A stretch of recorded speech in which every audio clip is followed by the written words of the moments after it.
ओम शांति। 13 दिसंबर 2024। सुनते हैं आज की मुरली।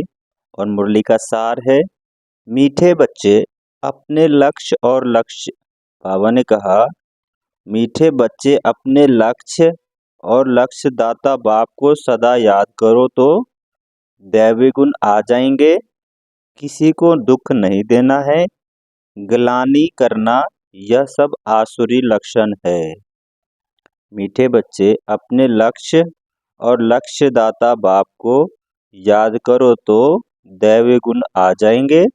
किसी को दुख देना, ग्लानि करना, यह सब आसुरी लक्षण है। सुनते हैं आज के मुरली का प्रश्न। बाप का तुम बच्चों से बहुत ऊंचा प्यार है, उसकी निशानी क्या है? बाप का तुम बच्चों से बहुत ऊंचा प्यार है, उसकी निशानी क्या है? तो उत्तर है, सुनते हैं उसकी निशानी क्या है। बाप की जो मीठी मीठी शिक्षाएं मिलती है, यह शिक्षाएं देना ही उनके ऊंच प्यार की निशानी है। बाप की पहली शिक्षा है, मीठे बच्चे श्रीमत के बगैर उल्टा सुल्टा काम नहीं करना। दूसरा है इसी में, तुम स्टूडेंट हो, तुम्हें अपने हाथ में कभी भी लौ नहीं उठाना है। तुम अपने मुख से सदैव रतन निकालो, पत्थर नहीं। ओम शांति। बाप बैठ बच्चों को समझाते हैं। अब इनको, लक्ष्मी नारायण को तो अच्छी रीति देखते हो। यह है एम ऑब्जेक्ट, अर्थात तुम इस घराने के थे। कितने रात दिन का फर्क है, इसलिए घड़ी घड़ी इनको देखना है। हमको ऐसा बनना है। इन्हों की महिमा तो अच्छी रीति जानते हो। यह पॉकेट में रखने से ही खुशी रहेगी। अंदर में दुविधा जो रहती है वह नहीं रहनी चाहिए। इसको देह अभिमान कहा जाता है। अंदर में जो दुविधा है उसको देह अभिमान कहा जाता है। देही अभिमानी हो इन लक्ष्मी नारायण को देखेंगे तो समझेंगे हम ऐसे बन रहे हैं, तो जरूर इनको देखना पड़े। बाप समझाते हैं, तुमको ऐसा बनना है। मध्य जीव भव, इनको देखो, याद करो, दृष्टांत बताते हैं ना। उसने सोचा मैं भैंस हूँ, तो वह अपने को भैंस ही समझने लग गया। तुम जानते हो यह हमारा एम ऑब्जेक्ट है। लक्ष्मी नारायण बनना ये हमारा एम ऑब्जेक्ट है। यह बनने का है। कैसे बनेंगे? बाप की याद से। हर एक अपने से पूछे, बरोबर हम इनको देख बाप को याद कर रहे हैं। यह तो समझते हो कि हम बाबा को देवता मानते हैं।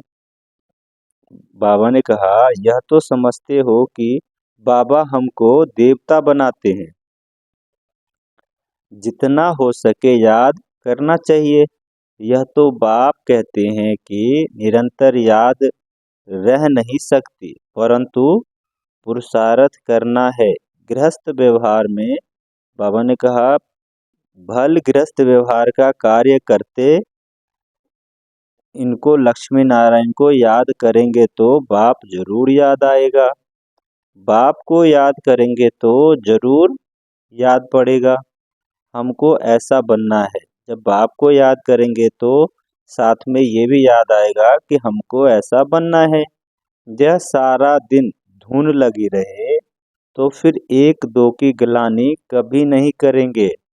ऐसा है, फलाना ऐसा है, वो ऐसा है। जो इन बातों में लग जाते हैं वह ऊंच पद पा नहीं सकेंगे, ऐसे ही रह जाते हैं। कितना सहज करके समझाया जाता है। इनको याद करो, बाप को याद करो तो तुम यह बन जाएंगे। यहाँ तो तुम सामने बैठे हो। सभी के घर में यह लक्ष्मी नारायण का चित्र जरूर होना चाहिए। कितना एक्यूरेट चित्र है। इनको याद करेंगे तो बाबा याद आएगा। सारा दिन और बातों के बदले यही सुनाते रहो। फलाना ऐसा यह है, किसकी निंदा करना। बाबा ने कहा सारा दिन बातों के बदले यही सुनाते रहो, बाबा याद आएगा। फलाना ऐसा है, यह ऐसा है, किसकी निंदा करना, इसको दुविधा कहा जाता है।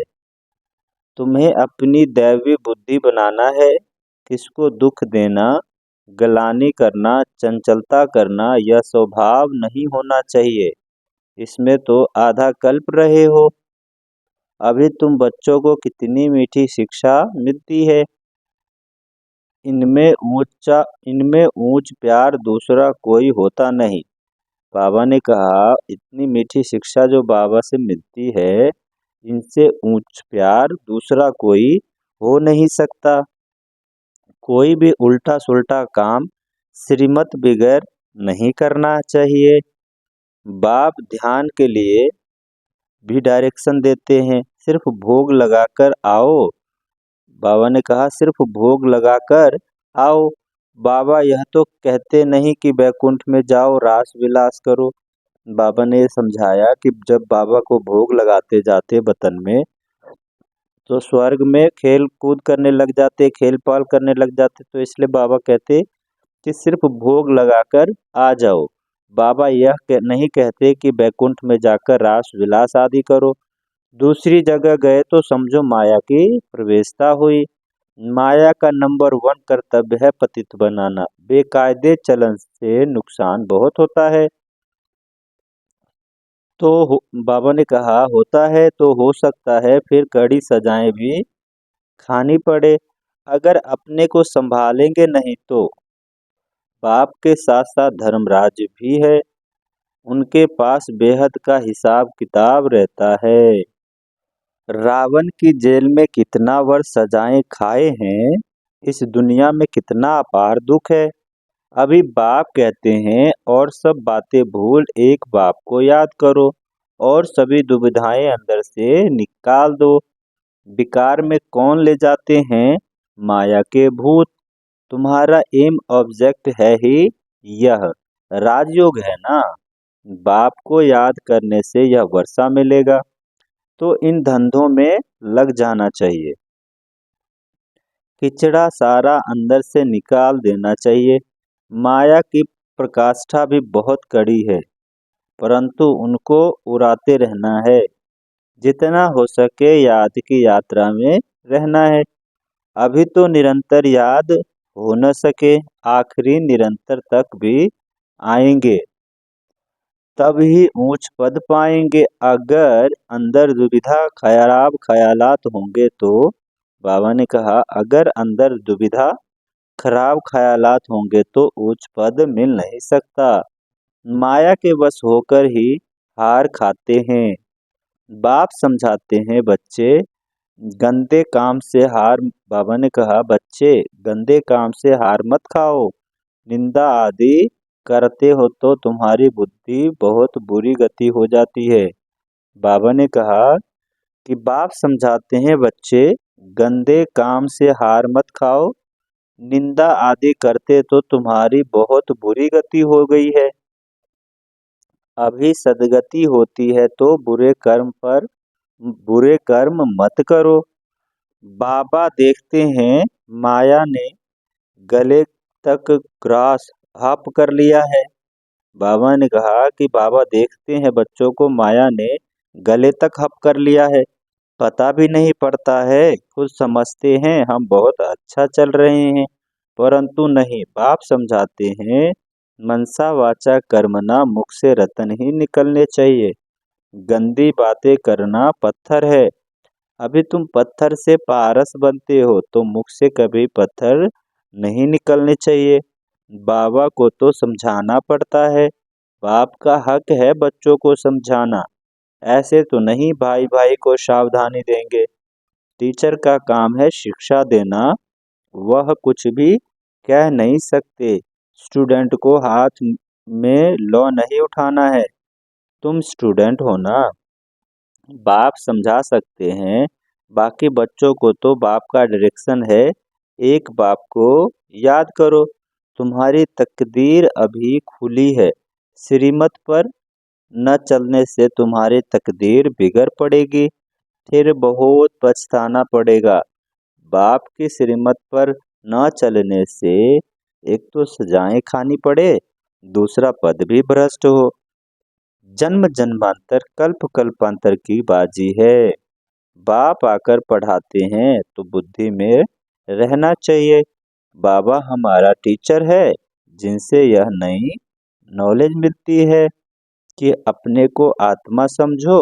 आत्माओं का परम पिता परमात्मा का मेला कहा जाता है ना। 5000 वर्ष के बाद मिलेंगे, इसमें जितना वर्षा लेना चाहो ले सकते हो। नहीं तो बहुत बहुत पछताएंगे, रोएंगे, सब साक्षात्कार हो जाएगा। स्कूल में बच्चे ट्रांसफर होते हैं तो पिछाड़ी में बैठने वालों को सभी को देखते हैं। जहाँ भी ट्रांसफर होते हैं, तुम जानते हो यह शरीर छोड़कर फिर जाएं सतयुग में प्रिंस के कॉलेज में भाषाएं सीखेंगे। वहाँ की भाषा तो सभी को पढ़नी पड़ती है। मदर लैंग्वेज है ना, मातृभाषा है ना। बहुतों में पूरा ज्ञान नहीं है, फिर पढ़ते भी नहीं है रेगुलर। बाबा ने कहा जिसमें पूरा ज्ञान नहीं है और रेगुलर पढ़ते भी नहीं है। एक दो बार मिस किया तो आदत पड़ जाती है मिस करने की। संग है माया के मुर्दों का। बाबा ने कहा संग है माया के मुर्दों का। शिव बाबा के मुरीद थोड़े ही हैं, बाकी सब है माया के मुरीद। शिव बाबा के संग में थोड़े हैं, बाकी सब माया के संग में है। तुम शिव बाबा के मुरीद बनते हो तो माया सहन नहीं कर सकती है, इसलिए संभाल बहुत करनी चाहिए।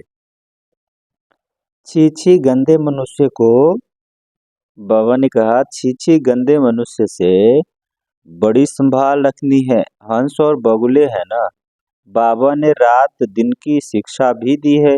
सारा दिन कोई न कोई की निंदा करना, परचिंतन करना, इनको कोई दैवी गुण नहीं कहा जाता है। देवताएं ऐसा काम नहीं करते हैं। बाप कहते हैं बाप और वर्षे को याद करो, फिर भी निंदा करते रहते हैं। निंदा तो जन्म जन्मांतर करते आए हो।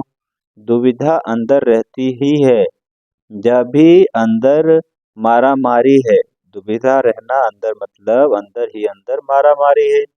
मुफ्त अपना खून करते हैं, बहुतों को घाटा डालते हैं। फलाना ऐसा है, इसको इसमें तुम्हारा क्या जाता है। बाबा ने कहा कि कई कहते हैं एक दूसरे से परचिंतन में कि फलाना ऐसा है, तो बाबा बोलते इसमें तुम्हारा क्या जाता है।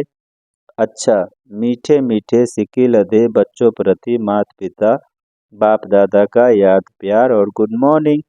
रूहानी बाप की रूहानी बच्चों को नमस्ते। हम रूहानी बच्चों की रूहानी बाप दादा को याद प्यार गुड मॉर्निंग और नमस्ते। सुनते हैं धारणा के लिए मुख्य सार। पहला है, कोई भी बेकायदे श्रीमत के विरुद्ध चलन नहीं चलनी है। स्वयं को स्वयं ही सुधारना है। छी गंदे मनुष्य से अपनी संभाल करनी है। कोई भी बेकायदे श्रीमत के विरुद्ध चलन नहीं चलनी है। स्वयं को स्वयं ही सुधारना है। छी गंदे मनुष्य से अपनी संभाल करनी है। सुनते हैं धारणा के लिए दूसरा पॉइंट। बंधन मुक्त है तो पूरा पूरा बलिहार जाना है। अपना ममत्व निकाल देना है। कभी भी किसी की निंदा व परचिंतन नहीं करना है। गंदे खराब ख्यालातों से स्वयं को मुक्त रखना है। बंधन मुक्त से वह है, बाबा ने कहा कि अगर बंधन मुक्त हो तो पूरा पूरा बापे बलिहार जाना है। अपना ममत्व निकाल देना है। किसी की भी निंदा व परचिंतन नहीं करना है। गंदे खराब ख्यालातों से स्वयं को मुक्त करना है। सुनते हैं आज के मुरली का वरदान। समर्थ स्थिति का स्विच ऑन कर व्यर्थ के अहंकार को समाप्त करने वाले अव्यक्त फरिश्ता भव। समर्थ स्थिति का स्विच ऑन कर व्यर्थ के अहंकार को समाप्त करने वाले अव्यक्त फरिश्ता भव। जैसे स्थूल लाइट का स्विच ऑन करने से अंधकार समाप्त हो जाता है, ऐसे समर्थ स्थिति की स्विच, इस स्विच को ऑन करो तो व्यर्थ का अहंकार समाप्त हो जाएगा। एक एक व्यर्थ संकल्प को समाप्त करने की मेहनत से छूट जाएंगे। जब स्थिति समर्थ हो तो महादानी वरदानी बन जाएंगे, क्योंकि दाता का अर्थ ही है समर्थ। समर्थ ही दे सकता है, और जहाँ समर्थ है वहाँ व्यर्थ खत्म हो जाता है। तो यही अव्यक्त फरिश्ता का श्रेष्ठ कार्य है। सुनते हैं आज के मुरली का स्लोगन। सत्यता के आधार से सर्व आत्माओं के दिल की दुआएं प्राप्त करने वाले ही भाग्यवान आत्मा है। सत्यता के आधार से सर्व आत्माओं के दिल की दुआएं प्राप्त करने वाले ही भाग्यवान आत्मा है। अच्छा, ओम शांति।